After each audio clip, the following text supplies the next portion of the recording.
एक छोटे से गांव में हेसुन नाम का एक समझदार और नेक दिल बच्चा रहता था। इसकी उम्र तकरीबन 10 साल थी, लेकिन इसका दिल बहुत बड़ा था।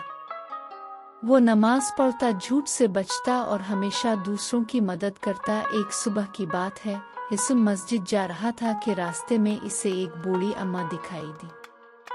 वो बहुत थकी हुई लग रही थी और उनके हाथ में भारी थैला था। हेसुन फौरन उनके करीब गया और अदब से कहा, अम्मा जान, आइए मैं आपका थैला उठा देता हूँ।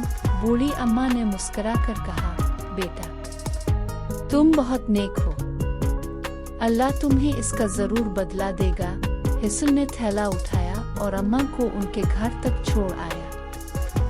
रास्ते में वो उनसे बातें करता रहा और उनका दिल बहलाता रहा। अगले दिन एक अजीब वाकया पेश आया। जब हेसुन स्कूल से वापस आया तो इसने देखा कि इसके घर के दरवाजे पर एक छोटा सा पार्सल रखा हुआ है। इस पर लिखा था, अल्लाह की तरफ से एक तोहफा। हेसुन हैरत से आदेर अलिफादेर देखने लगा, मगर कोई नजर न आया। इसने अम्मू को आवाज दी और पार्सल खोला। अंदर एक नई किताब थी, कुरान की कहानियां बच्चों के लिए, और एक चिट्ठी भी।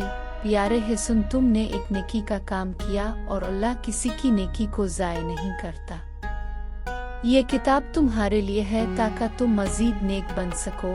तुम्हारा एक राजदार दोस्त। हेसुन और उसकी अम्मू की आंखों में खुशी के आंसू आ गए। अम्मू ने कहा, ओ देखा बेटा, अल्लाह हर नेकी का बदला देता है, कभी फौरन और कभी किसी हैरत अंगेज तरीके से।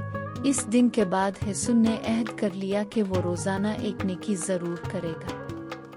कभी किसी दोस्त की मदद करेगा, कभी स्कूल में सफाई करेगा और कभी किसी भूखे को खाना खिलाएगा। हेसुन जान चुका था कि असल इनाम सिर्फ चीजें नहीं होती, बल्कि अल्लाह की खुशनुदी सबसे बड़ा इनाम है। सबक, नेकी कभी ज़ाय नहीं जाती।